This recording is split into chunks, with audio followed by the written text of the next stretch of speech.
Hello, everybody. Assalamualaikum, tastakal, namaskar to all the listeners. This is attorney Shah Peerally, and today I have Vedika with me on the board. Thank you, Vedika, for being here.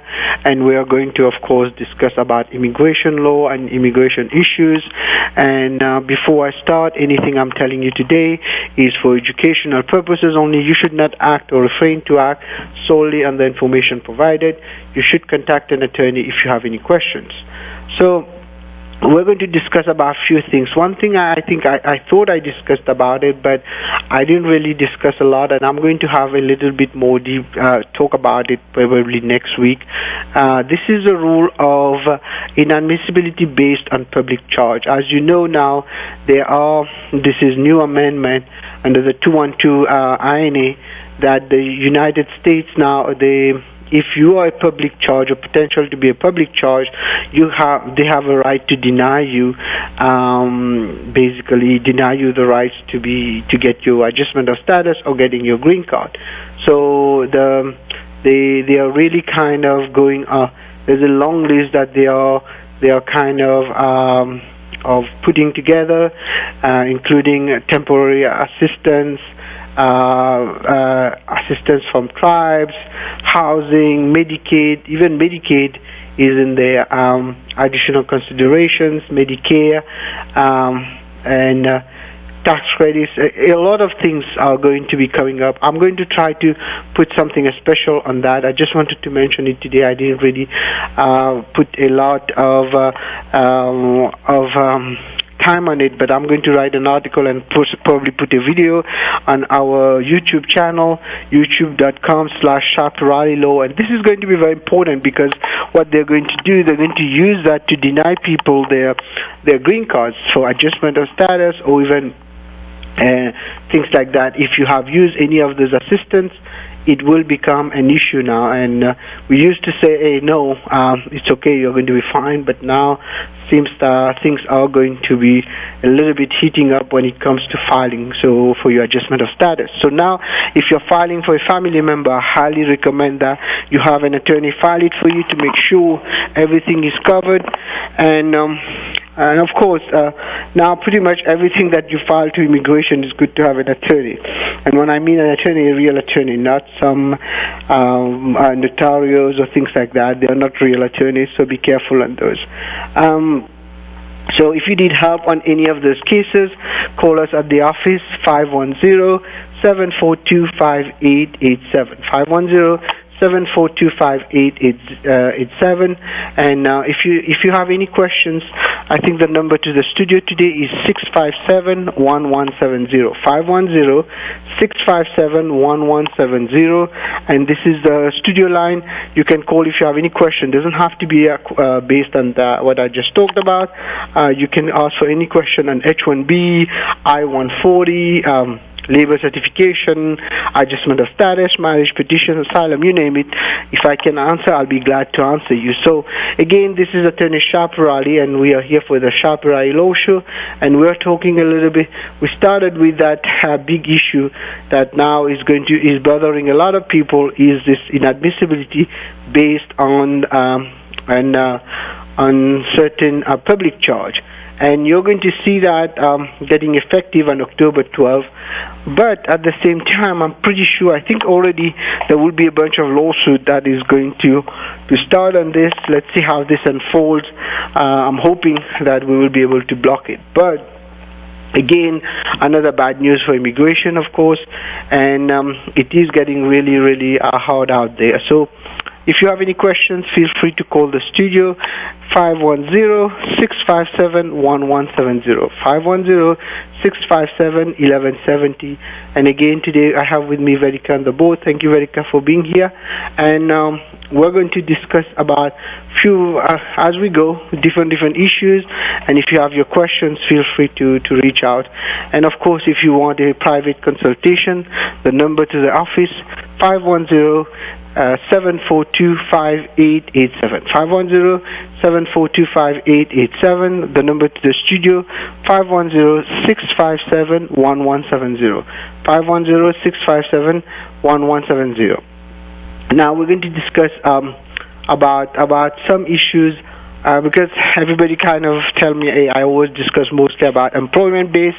So today we're going to talk a little bit about family based, namely marriage petitions, maybe appearance petitions, mother and father, and also ultimately we will talk about VAWA maybe, or Violence Against Women Act, which can be used for men too.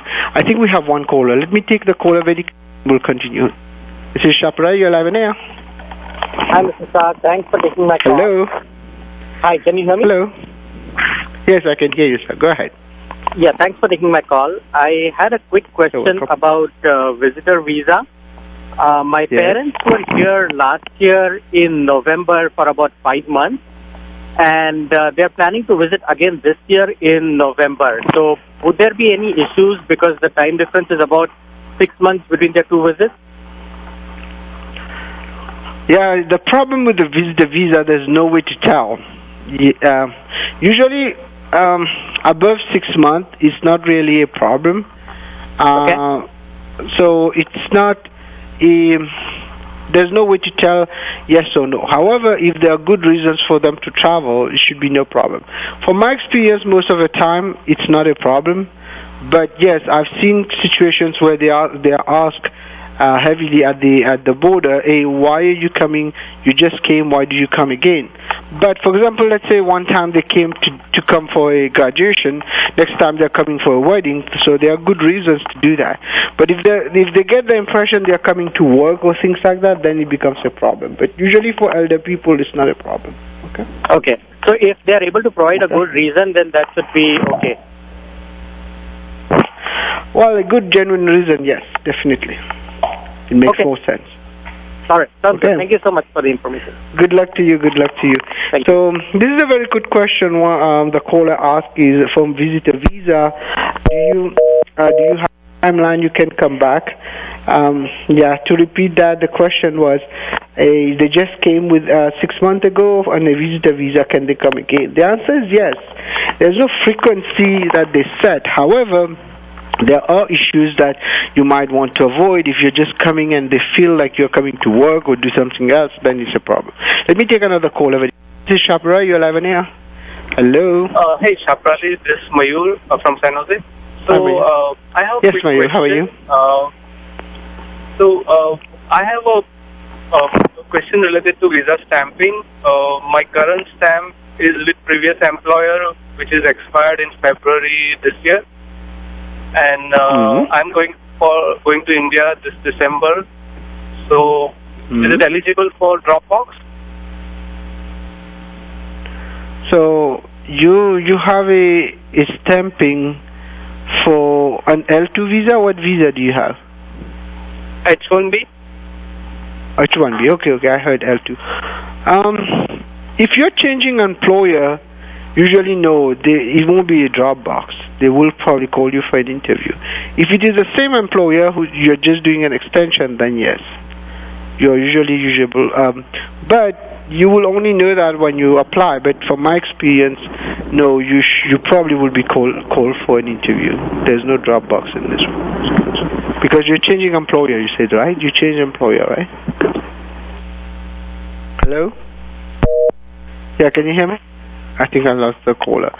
So if you're changing employer, there's no eligibility for Dropbox. So unfortunately, that's what's going to happen. Unless you're very lucky, I doubt it. Because I've seen cases also, even when they say Dropbox, and then when it's time to, they will just change it and say, no, you have to come for an interview. So be careful in that.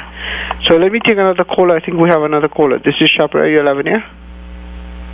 Okay, I don't have any callers. So feel free to call. We had some good calls today on different topics on visitor visa and Dropbox. So the number to the studio, 510-657-1170, 510-657-1170.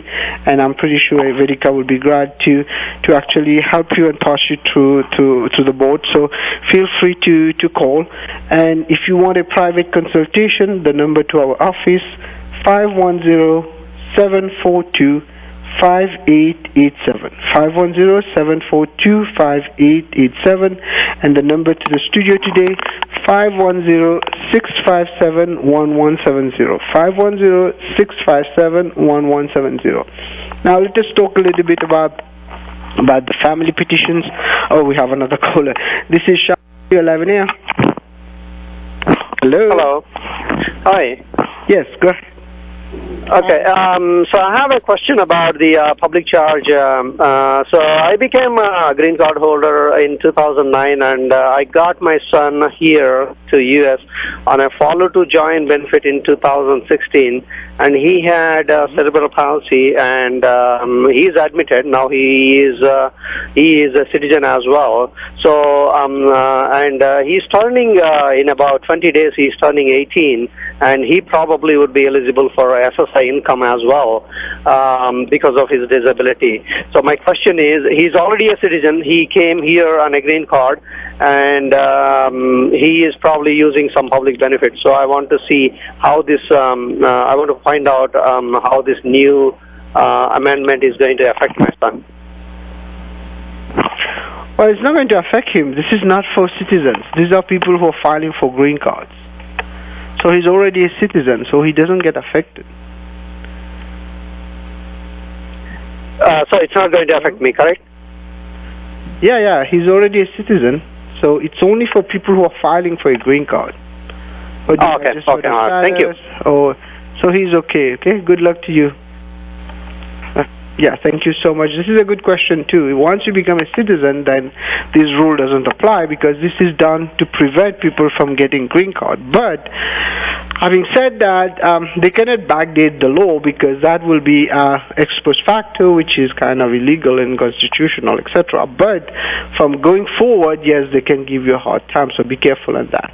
So now, we were talking about that earlier, but then I am going to be more probably dissect this a little bit. I should have done that earlier. I've been a little bit busy, so I was not able to dissect it. But I will recommend that you be careful now, because what they are saying likely to become a public charge.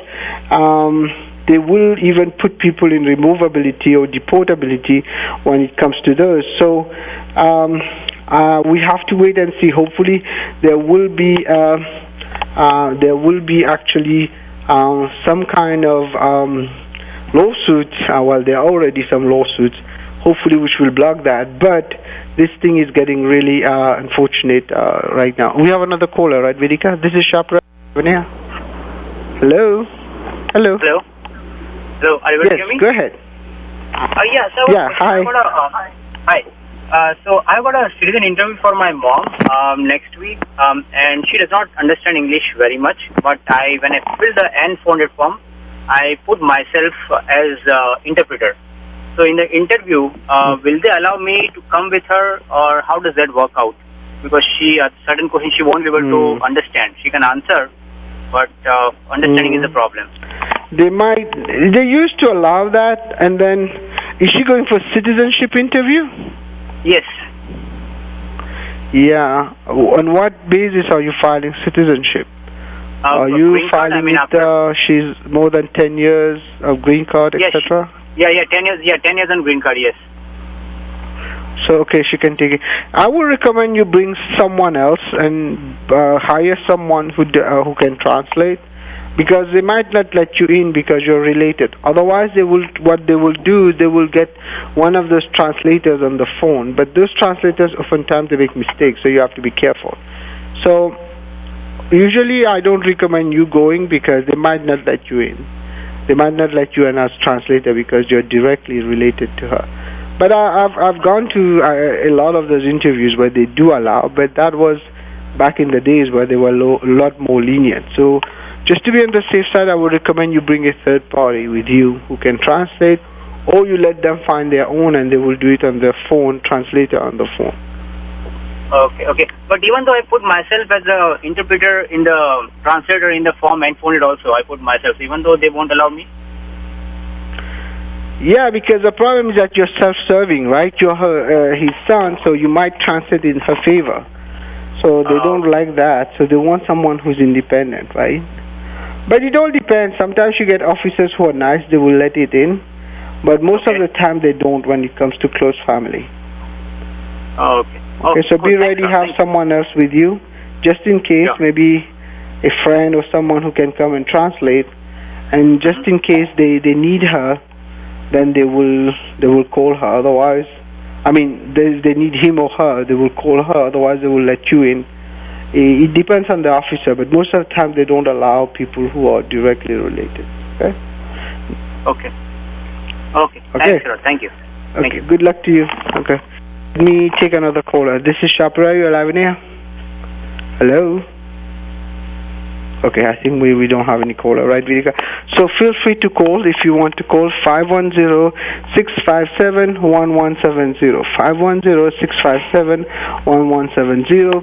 And we are talking about the issues that are related to family petitions, but mostly the other thing is like people who have been using quote unquote being public charge. They are going to be denied and even put in deportation, and that's going to be really kind of worrisome. Well, a lot of people were worried about it, but now it's really going to be applicable in the next 2 weeks, so we have to be ready for that. And let's see if there will be any kind of lawsuit blocking that. So again, this is Attorney Shah Peerally, and we are here today. Is the first show of this month, October 3rd, 2019, and we are live on Radio Zindagi. And I wanted to thank you all for listening. We are talking, of course, about immigration law, but we are talking about this new public charge, but also about family petitions, H1B, I-140, you name it. If I can answer, I'll be glad to answer you.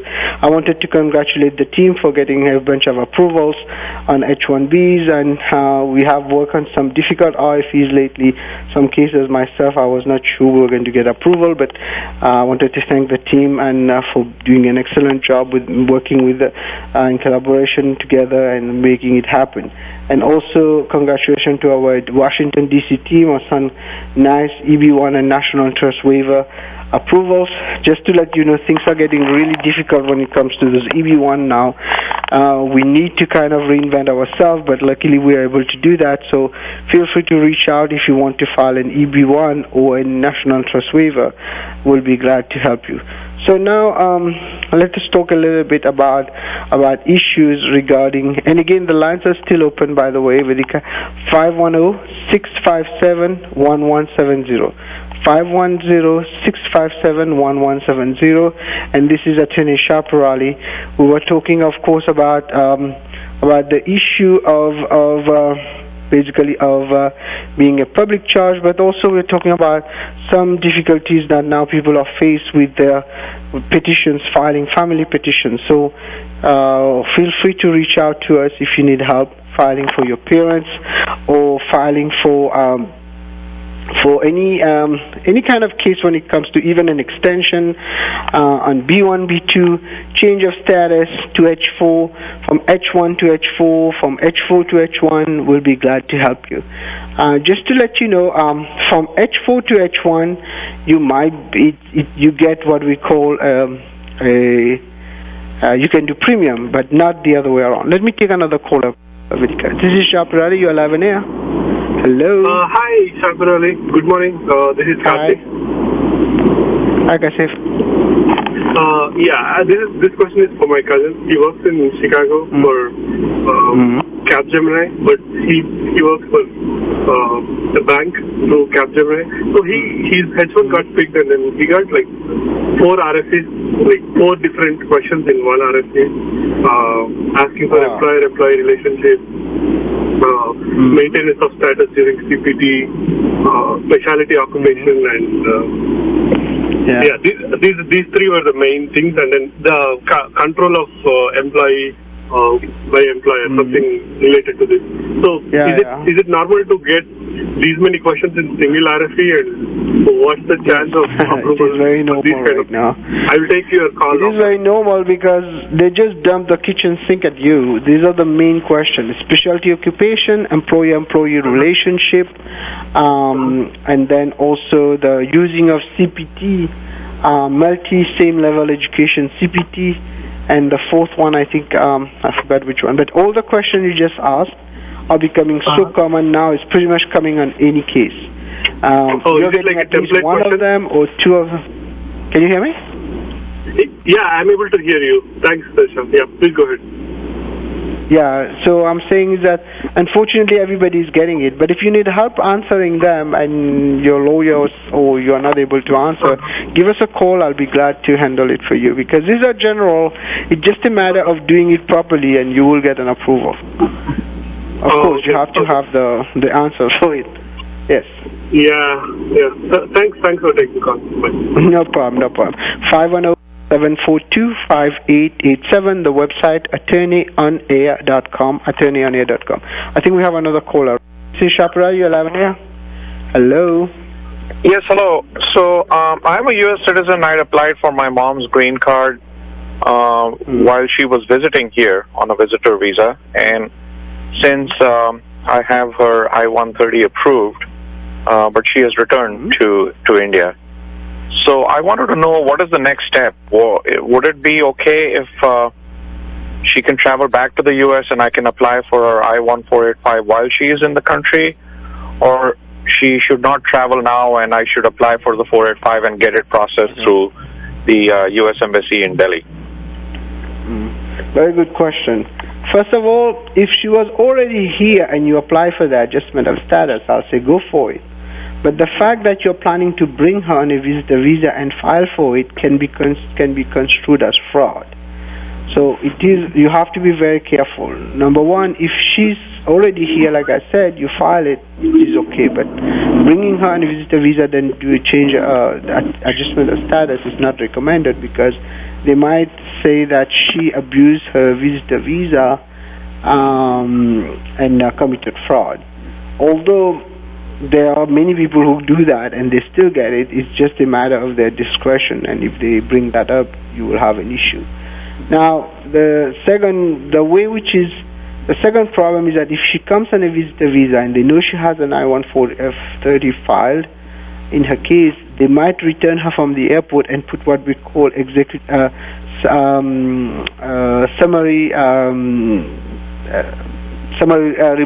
expedited removal. I'm sorry. That means it's a deportation at the airport, which carries a ban of 5 years. So it is kind of dangerous now to do that.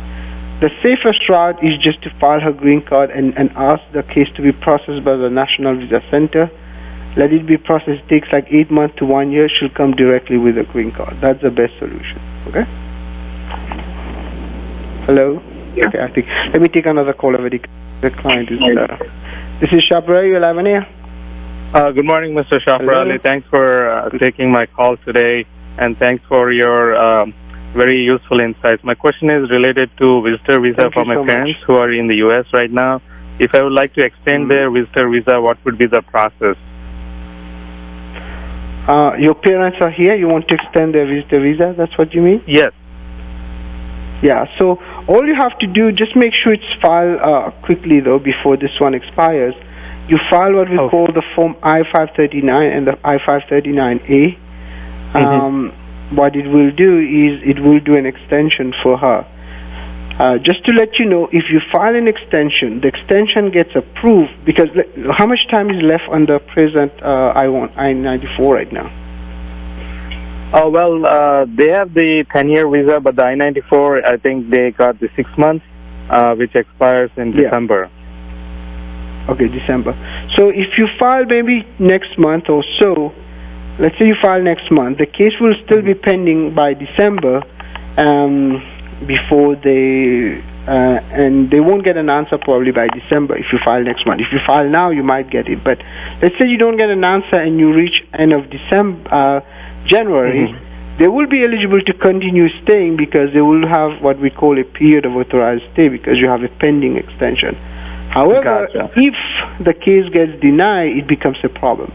Number one, it reverts back to December, and number two, they can cancel the multiple entry visa on their passport. So what I would recommend doing, maybe you should file it now, and if by December you don't get an answer, leave the country just to protect that 10-year visa on the passport. Okay? Gotcha. Okay, and then come back in 6-7 months. Okay? Okay? Sure. Good luck to you.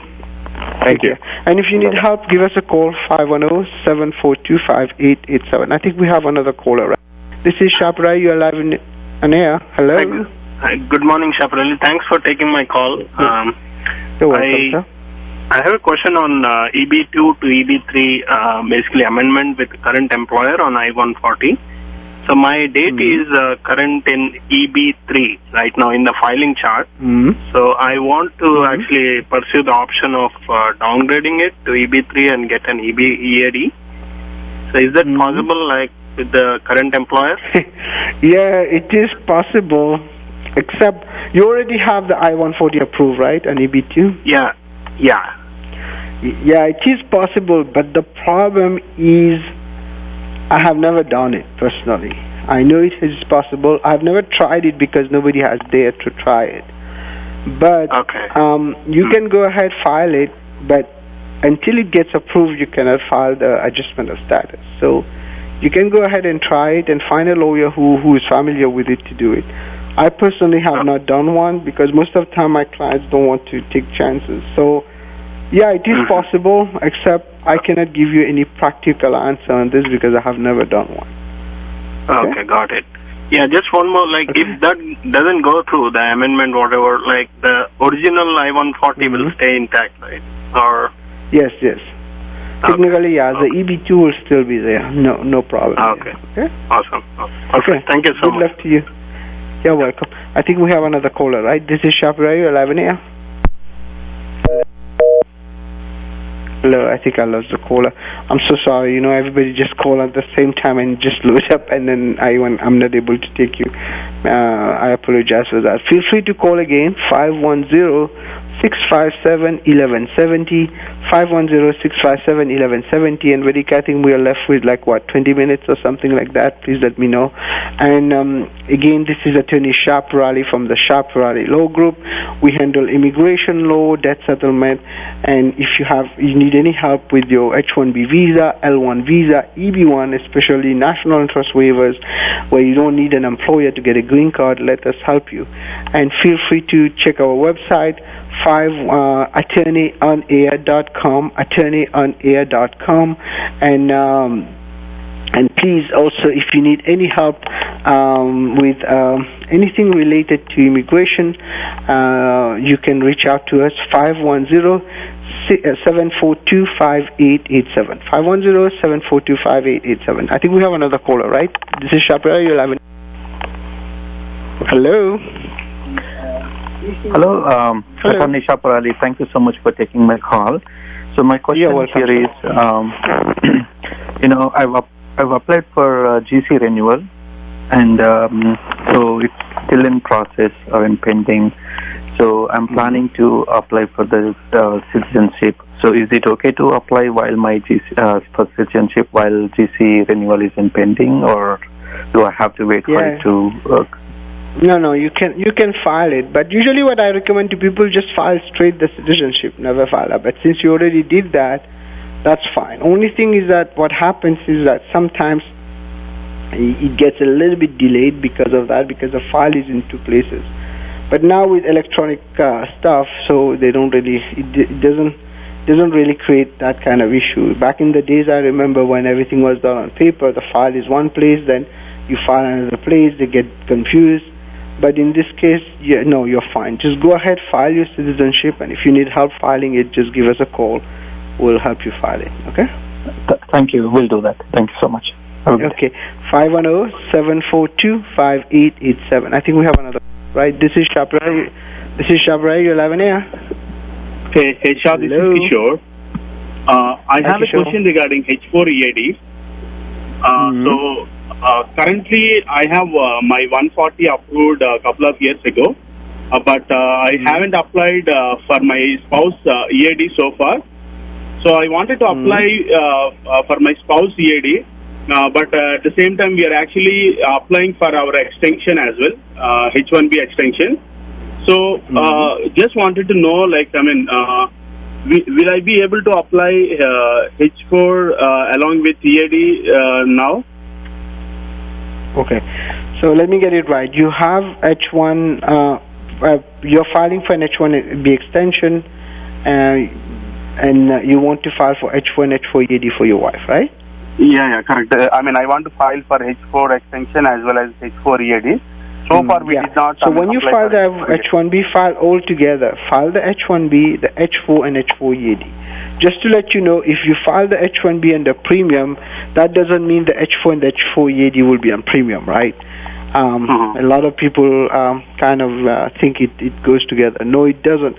It used to be under Obama, they used to do it as a matter of courtesy, but that's not the law. They don't have to. So right now what will happen, you file it together. This is recommended because that's the only way you're going to be able to get the extension and the EAD.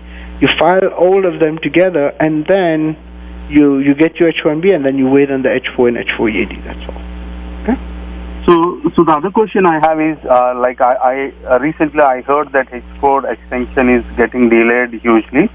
So we need to go for the biometrics, and then like the biometrics appointment itself is coming like I think 3 months later or something, and then H4 extension is coming probably a year later or something is what I'm hearing. So until I get H4 extension, I will not be able to get the, I mean my spouse will not be able to get the H4 EAD as well, correct? Yes. Until yours get approved, hers will not get approved. There's another option also you can do. Get your approval of H1 and the premium, and then she can leave the country, get an H4 stamp, and then come back. That means her H4 gets approved already. She'll get the same date as you on the H1. And then as soon as she enters, you file for the EAD. That goes faster. The only problem, she'll have to leave and come back. Got it. Okay. Thank you, Shah, for taking my question. To you, my friend. Good luck to you. So, ladies and gentlemen, thank you so much. I think we can take one more caller, Vedika, but I am going to shift gear and talk a little bit about debt settlement because I don't have a lot of time left. This is another area of practice where we help people. Right now, just to let you know, a lot of people are expecting, unfortunately, what we call a recession coming. And a lot of people also are worried that what will happen to their second mortgage, what will happen to their credit cards, etc. So I recommend if you need help on those, please give us a call, 510-742-5887. You can check the blog, yourdebtsettlementattorney.com, yourdebtsettlementattorney.com, where we can help you getting rid of your debts. What we are doing in a debt settlement is negotiating your debts and bring it to a bring it to a fraction of its value. For example, let's say you owe $10,000 on credit cards.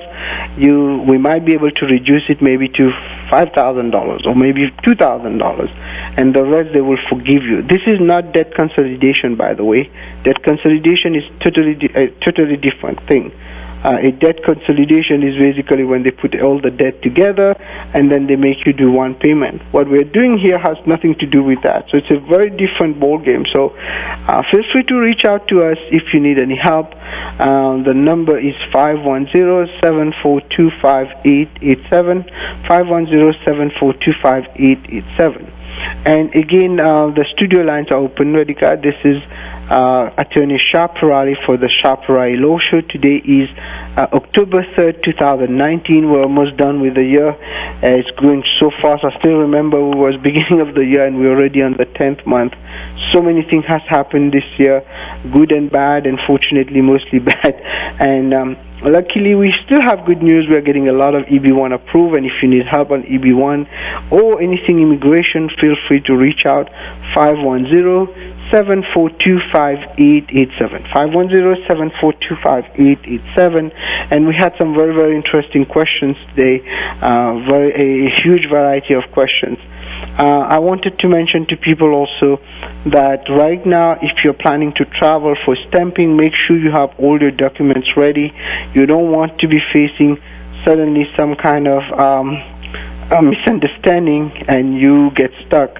A lot of people, unfortunately, have gotten stuck lately, and you might want to avoid that, because you don't really want to have a situation where you go outside on vacation and they don't know how to. They don't really have a way to. You're not sure you're going to come back, and effectively, unfortunately, you have cases where people have a 221G or getting stuck on this new rule, and you just get stuck there, and then they don't tell you anything, and suddenly you find yourself pretty much not able to come back, and in the meantime your job, etc., is no longer there, and it is unfortunate, but it is happening. So I highly recommend that you make sure that you have all your before you travel, have a second opinion from another attorney. I'll be glad to answer you if you give us a call for a consultation, 510-742-5887. And another thing which a lot of people right now are getting worried about is what is going to happen to the H4 EAD. Well, I don't know exactly what is happening, and in fact, I'm telling you, I didn't really follow up lately, because it is getting really it's like becoming a joke. Unfortunately, they keep telling people, oh, they're going to cut it off, etc., etc., and the truth is that they have not cut it off, which is good, and at the same time they are telling people they are letting people continue applying for it. The only problem is that people is taking a long time to get an approval, just like the caller said earlier. Suddenly you are seeing all those cases where people are applying, and then it's getting really it is getting tricky out there. So you need to be careful, get a second opinion, talk to a good lawyer. It is unfortunately, I'm sorry, I'm kind of losing track, because I'm reading my text at the same time to talk to Vedika at the same time, so I apologize for that. I just wanted to let you know that right now, when you're filing a case, make sure everything is done properly. Any small mistakes is costing really heavy. As the previous caller also mentioned, we are having a lot of issues when it comes to RFEs. It is not really becoming so obvious. We are seeing cases where we are seeing those standard RFEs, specialty occupations, employer-employee relationship, CPT. Yeah, as I mentioned, I did a video on CPT almost like 5 years ago, I think now, and I mentioned to people that the CPT that people are using can backfire on them, can really give you a hard time. I know a lot of people were upset when I made the video. They said, there's no problem, why you're scaring people, but I was not scaring people, because the use of the CPT was really not normal. Because people will just jump on them as if it is a work permit. Although it functions like a work permit, it is not a work permit. A CPT is a curriculum practical training. It helps you to get some kind of internship, etc. But it is not meant to be used as a tool to just work and work and work. And worse, if people are on the same level of education. What happens is that, for example, someone has did a master's degree in computer science, and then did another master's degree in civil engineering, vice versa, and is using CPT on that. You might get trouble when you file for your H1B, etc. So be careful on that. Be ready to answer. Otherwise, you might lose all your chance that were good for you, and that can really it becomes a problem. Unfortunately, it does become a problem. So, ladies and gentlemen, this is Attorney Shah Peerally, and we are live today, and we are October 3rd, 2019. Vedika, I think we still have some time. We can take some more callers. You can still call 510 510-657-1170. 510-657-1170. The studio lines are still open. We can take a couple of more callers probably, so feel free to call. And before I was talking a little bit about, let me go back a little bit to about debt settlement, because this is, you can still call for immigration, by the way, but I'm going to talk a little bit about debt settlement because I never really have chances to discuss about it. For those who are new to our show, we have been doing also debt settlement for the past 10 years now. What it means is there's negotiation of your debt. For example, you owe on a credit card, you got a lawsuit against you, you owe money, and you can't pay, and then those are on your credit. You want to clear them. You want to settle with them. You don't have to settle. You don't have to pay the whole amount. You can settle for a fraction of a dollar, for example, just like what they do when they sell it to collection agencies. It is important to settle your debts because what happens if you leave it on your account, they can pile up with interest, with charges, etc. Suddenly you can see, I've known a client, if I'm not mistaken, $2,000 end up into a $11,000 debt because when they keep piling up stuff on it. So you need to be careful. You don't want to have this kind of situation on your head because what it does, first, it messes your credit if you don't pay. And of course, debt settlement doesn't save your credit 100%, but at least it stops the bleeding. And people don't know that. They think, okay, I won't pay and then it will go away. Sometimes it does. It's very, very rare though, because ultimately what they will do, they will try to collect. If they cannot collect, they will sue you. Once they sue you, most of the time people don't have money to defend themselves. They don't hire a lawyer or anything.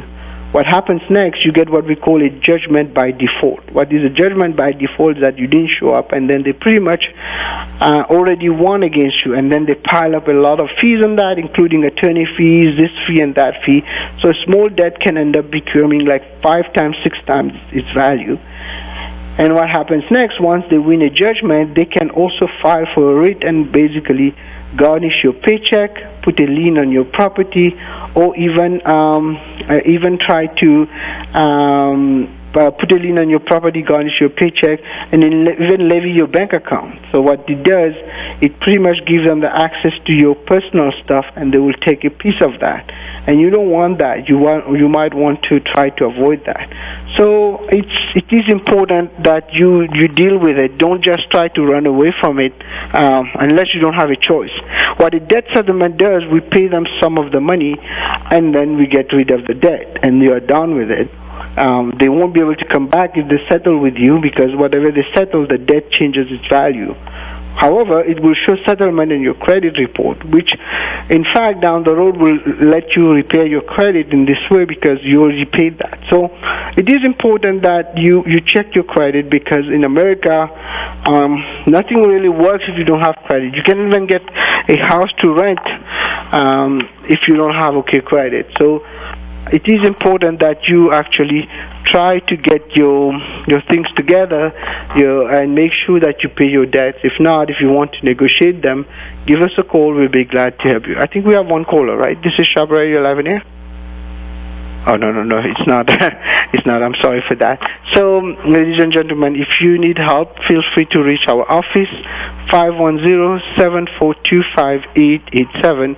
And again, this is Attorney Shah Peerally. We are live today. We are on Radio Zindagi and 1170 AM in the Bay Area. And we usually play our shows on Thursdays for the newcomers. I think a few weeks ago we did it on a Friday, but usually it's on Thursday. So, I'm discussing mostly about immigration, but I was also discussing a little bit about debt settlement, which is another thing that we help people with. So now to recap for today, the important topic is the inadmissibility rule through public charge, which means basically if you have used certain kind of public charge, for example, Medicaid, etc., you might be denied adjustment of status, a green card. So it is important now to know that be careful. And when you're filing your case, you might want to have an attorney look at it and work on the case to make sure that you don't get a denial suddenly without realizing that, oh, last time you took some kind of medical help, etc., etc.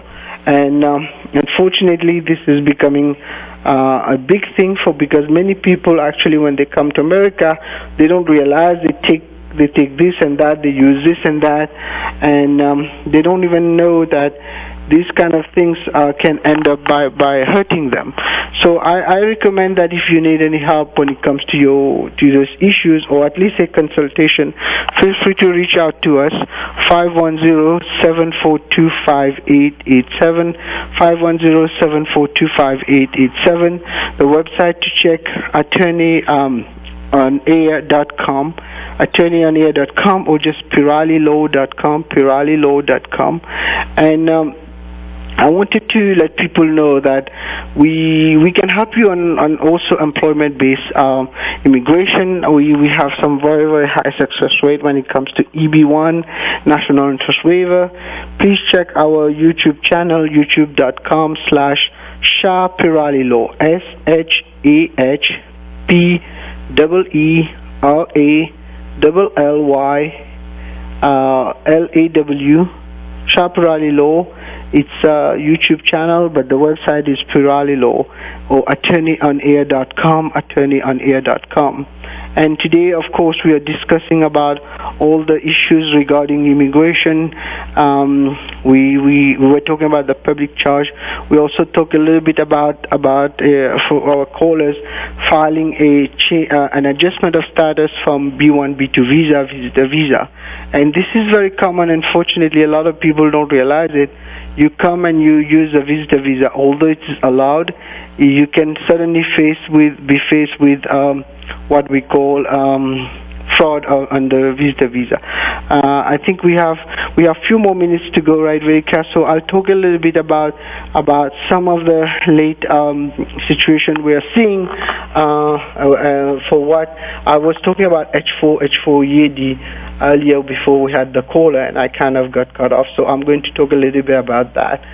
Because a lot of people don't know what's happening. Will it stay? Will it go? Well, we were supposed to know about it by last month, but hey, it seems like no news means good news. So far we have not heard anything really official, although they have been talking about official. It's not really the official we were expecting. So be ready that it will probably go away, but not now. Hopefully it will stay until the next election, 2020. And if you need help filing the H4 EAD, please give us a call, 510-742-5887. And again, the main thing that we were talking about today is that public charge, which is going to become law kind of on October 12, which is also going to be a headache coming to us now. A lot of people are worried about it, and unfortunately I myself have not been able to dissect all the repercussions of that. My hope is that we were going to see some lawsuit blocking it, like I always hope, and hopefully it will happen. But what I'm talking about here, we have a lot of issues going on when it comes to immigration lately, and it has gotten worse and worse. A lot of RFEs, and if you need help with RFEs, give us a call, 510-742-5887, 510-742-5887. And again, this is Attorney Shah Peerally for the Shah Peerally Law Show. We broadcast on KLOK 1170 AM Radio Zindagi, and we deal with immigration law and debt settlement. And also, just to let people know, if you have an issue, if you want a second opinion, for example, you're working with, your company is working with another attorney, you want a second opinion, or you want an opinion in your favor. Remember, if you're talking to your company attorney, although they have a duty towards you, they also have a lot of duty towards the company. And through human nature, it tends to be more the duty towards the company because the company is a constant client. So you might want to have your independent attorney assess your case so that you get an opinion which is in your favor, which is not really going to look at the favor of the company. Not that I'm saying that when you get an attorney who is work for the company and he will be not be doing his job properly, because that's not right. But still, through human nature, it tends to be that. Plus, they also have to discuss everything with the company because of the dual representation, etc. But for us, if you call me directly and you want to schedule an appointment, I will look at it from your perspective and try to help you from your perspective. So feel free to call us for a second opinion consultation, 510-742-5887, or just a regular consultation, 510-742-5887. The website to check, attorneyonair.com, attorneyonair.com. Vidika, I think I have 2 more minutes to go, right? So I just wanted to recap. Today we talked a little bit about the public charge. We talked a little bit about family petitions. And by the way, you know, right now it's if you look at the chart, it seems like some are current, so you might want spouses for green card holders, etc. are current, if I'm not mistaken. So please check it on the visa bulletin, October visa bulletin, and if you need help to file the adjustment of status, etc., feel free to reach out, 510-742-5887, 510-742-5887, and the website to check, attorneyonair.com, attorneyonair.com. And we are, again, everything I'm telling you today is my opinion. You should not act or refrain to act solely on the information provided. You should contact an attorney if you have any questions. And also, just to recap again, we help people also with debt settlement. If you have credit cards, second mortgages, lawsuit against you, collection agencies after you, feel free to reach out to us, 510-742-5887, 510-742-5887. Thank you very much for listening. Thank you, Vedika, for helping me, and we'll be back next week, same time, 10 to 11 a.m., and keep listening. We'll be back next week. Thank you. Take care. Bye-bye.